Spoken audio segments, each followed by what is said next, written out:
हमारे आज का वीडियो का टॉपिक है सेल बायोलॉजी। तो सेल बायोलॉजी एक तो 11वीं क्लास के लिए बहुत ही इम्पोर्टेंट सिलेबस में है।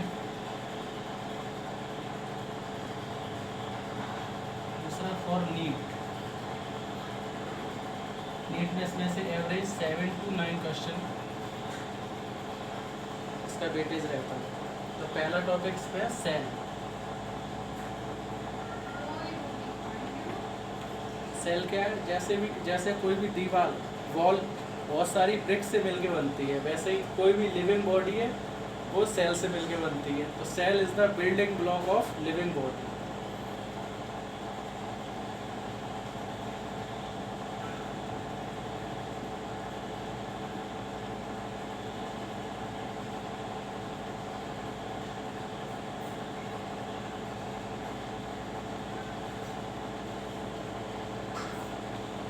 Cell is the building block of living body और ये सबसे फंडामेंटल चीज़ है। तो सेल इज फंडामेंटल यूनिट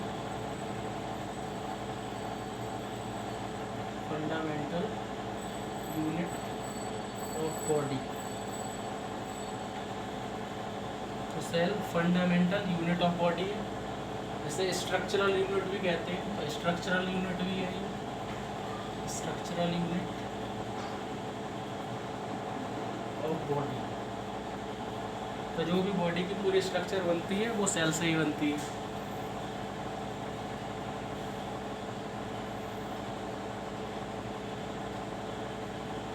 इसके बाद अब सेल के हिसाब से ऑर्गेनिज्म में दो तरीके को बांटा गया है ऑर्गेनिज्म को। फर्स्ट है यूनिसेलुलर ऑर्गेनिज्म। यूनिसेलुलर, इसमें सिर्फ वन सेल होती है। तो ऐसे लिविंग बॉडी जिसमें सिर्फ वन सेल होगी उसको कहेंगे यूनिसेलुलर, और जिसमें वन से ज़्यादा सेल होंगी उनको कहते हैं मल्टी सेलुलर। तो सेकंड बोलते हैं मल्टी सेलुलर।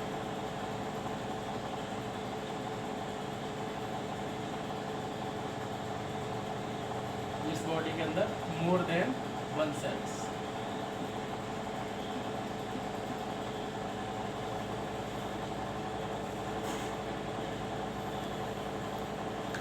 इसके बाद आते हैं सेल थ्योरी।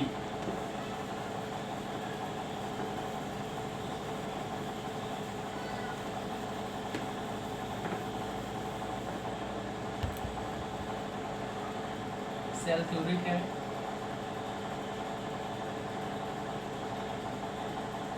इसमें फर्स्ट पॉइंट है cell is the fundamental unit of life. Cell is the fundamental unit of life. मतलब लाइफ की सबसे बेसिक चीज़ क्या है? सेल। तो सेल को बोलेंगे cell is the fundamental unit of life. कोई भी लाइफ बनने के लिए सबसे पहली नीड है सेल की। Number second, cell is the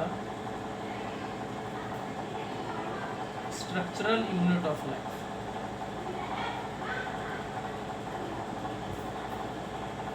किसी भी लिविंग की बॉडी बनेगी तो उसकी स्ट्रक्चर बनती है सेल से। तो सेल को कहते हैं cell is the structural unit of life.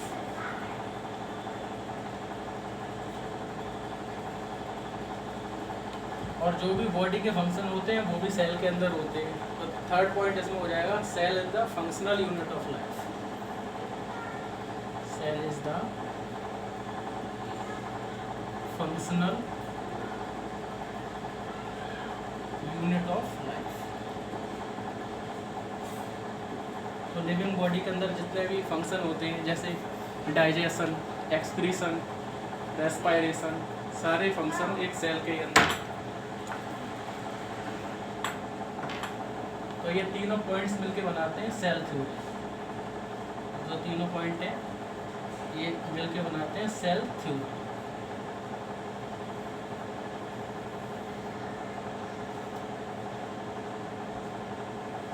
और cell theory is given by Schleiden and Schwann. Cell theory को दो साइंटिस्ट ने दिया था जिनका नाम है Schleiden and Schwann. Cell theory is given bye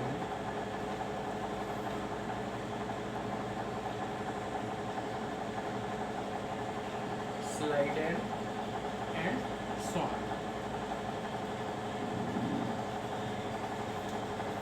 in 1839। Cell theory को दिया था स्लाइडेन एंड स्वान ने 1839। इनमें से जो स्वान है वो जूलॉजी के साइंटिस्ट है और ये एक बॉटनिस्ट है। तो जो स्लाइडेन है, Schleiden was a botanist. Botanist ऐसे साइंटिस्ट को कहते हैं जो पेड़ पौधों की स्टडी करते हैं, और जो स्वान थे वो एक जूलॉजिस्ट थे जो एनिमल्स पे स्टडी करते हैं। और इन दोनों लोगों ने, स्लाइडेन एंड स्वान ने मिलकर सेल थ्योरी का प्रपोज किया था। सेल थ्योरी को प्रपोज किया था स्लाइडेन एंड स्वान। इसकी ईयर पूछी जाती है एग्जाम में 1839। तो ये हमारी सेल थ्योरी हो गई और उसकी डिस्कवरी हो गई। तो सेल थ्योरी में क्या है, मेन बेसिक 3 पॉइंट है। First point is cell is the fundamental unit of life. जो लाइफ की बेसिक यूनिट है वो सेल है। फंडामेंटल का मतलब होता है किसी भी चीज़ को बनाना, तो लाइफ को बनाने का मेन जो वर्क है वो सेल करती है। दूसरा यूनिट है cell is the structural unit of life. तो जो भी लिविंग बॉडी में स्ट्रक्चर्स बनती हैं वो सेल से ही बनती हैं। पहले बहुत सारी सेल इकट्ठी होकर एक टिश्यू बनाती हैं, टिश्यू ऑर्गन बनाता है, ऑर्गन सिस्टम बनाता है, और ऑर्गन सिस्टम आगे चल के बॉडी बनाता है, लिविंग बॉडी। तो cell is the structural unit of life. Third point है cell is the functional unit of life. तो लाइफ के लिए जितने भी नेसेसरी फंक्शंस हैं वो बॉडी के अंदर, सेल के अंदर ही होते हैं। जैसे रेस्पायरेशन में ऑक्सीजन टेक करते हैं एंड कार्बन डाइऑक्साइड रिलीज़ करते हैं। दूसरा है डाइजेशन में न्यूट्रिशन लिया जाता है।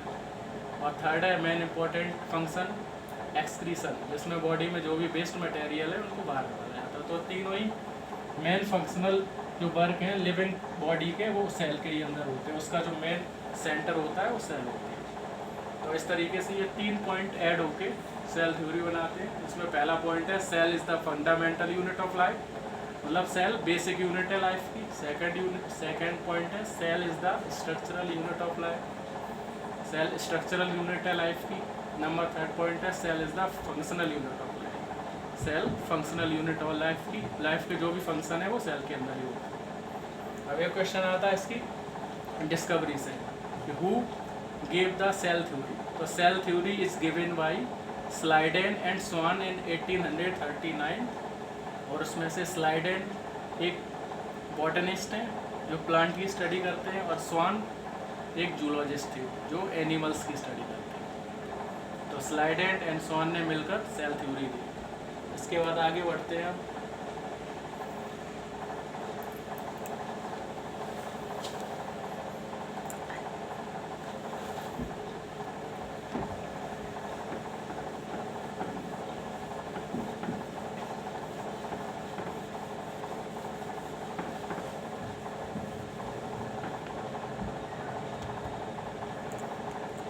और जो सेल की डिस्कवरी है, सेल की डिस्कवरी की थी रॉबर्ट हुक।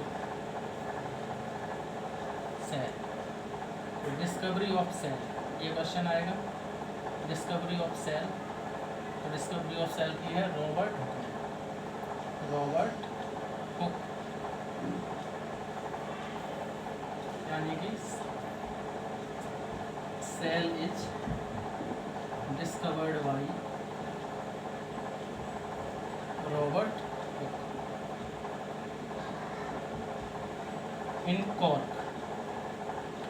जो कॉर्क सेल हैं उनके अंदर रॉबर्ट हुक ने सेल की डिस्कवरी की थी।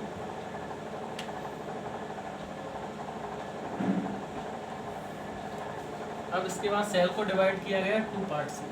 Cell are of 2 types. पहला टाइप है प्रोकैरियोटिक सेल्स,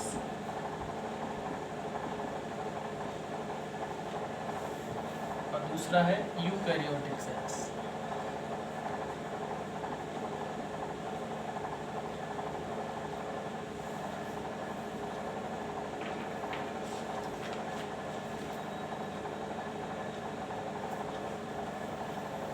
तो जो प्रोकैरियोटिक सेल है ये पाई जाती है bacteria, cyanobacteria and blue green algae. जो प्रोकैरियोटिक सेल है prokaryotic cell are found in bacteria, cyanobacteria, और साइनोबैक्टीरिया का अदर नेम होता है BGA, मतलब ब्लू ग्रीन एल्गी। तो जो प्रोकैरियोटिक सेल है वो बैक्टीरिया में पाई जाती है, और बैक्टीरिया के किंगडम को बोलते हैं मोनेरा।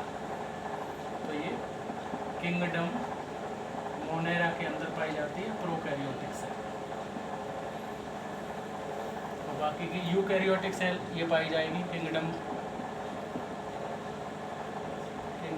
प्रोटिस्टा,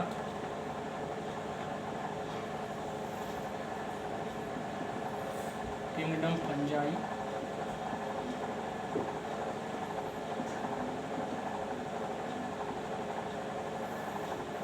किंगडम प्लांटी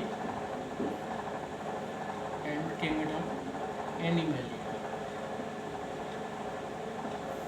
तो जो यूकैरियोटिक सेल्स है ये डेवलप बॉडी में पाई जाती है, तो ये 4 किंगडम में पाई जाती है, प्रोटिस्टा, फंजाई, प्लांटी एंड एनिमली। तो eukaryotic cell present in 4 kingdoms: kingdom protista, kingdom fungi, kingdom plantae and kingdom animalia. And prokaryotic cell are only found in kingdom monera. इसके एग्जाम्पल हैं bacteria, cyanobacteria, blue green algae. अब इसके बाद है characteristics of prokaryotic sales.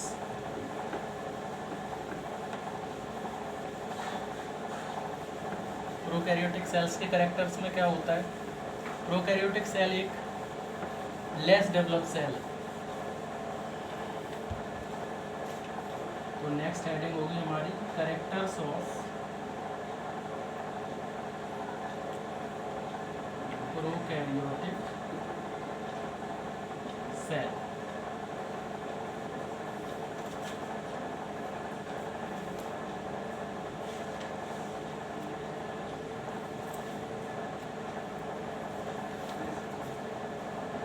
First character है prokaryotic sales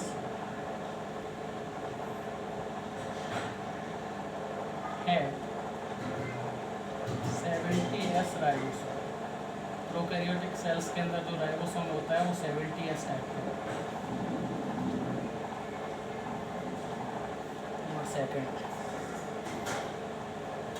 cell organelles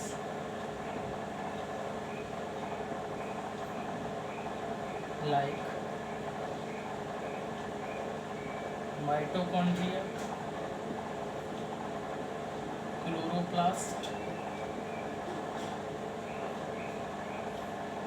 and endoplasmic reticulum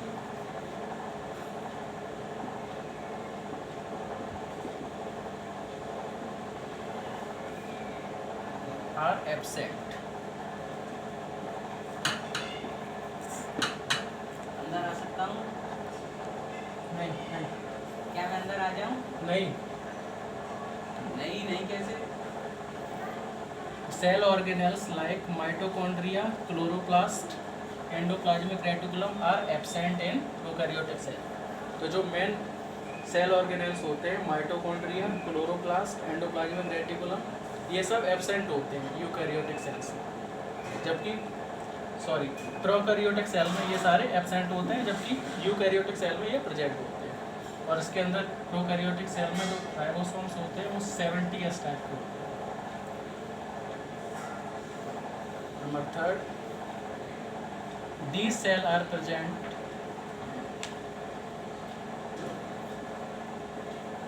only in kingdom monera.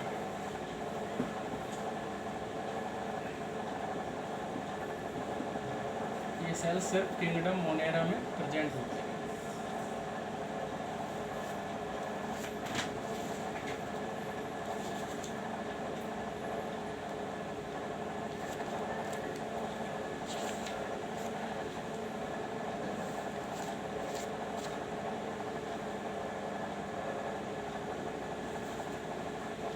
Number 4, membrane bound cell organelles are present. Prokaryotic cell है उनके अंदर membrane bound cell organelles are absent. ऐसे cell organelle जिनके ऊपर membrane होती है वो सारे एब्सेंट होते हैं। इसके एग्जाम्पल हैं माइटोकॉन्ड्रिया, क्लोरोप्लास्ट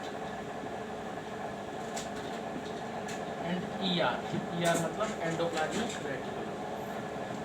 तो प्रोकैरियोटिक सेल के अंदर membrane bound cell organelles are absent.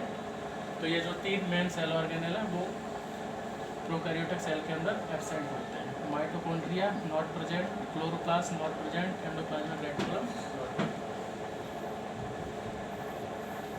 Number 5, nuclear membrane is absent. Nuclear membrane is absent.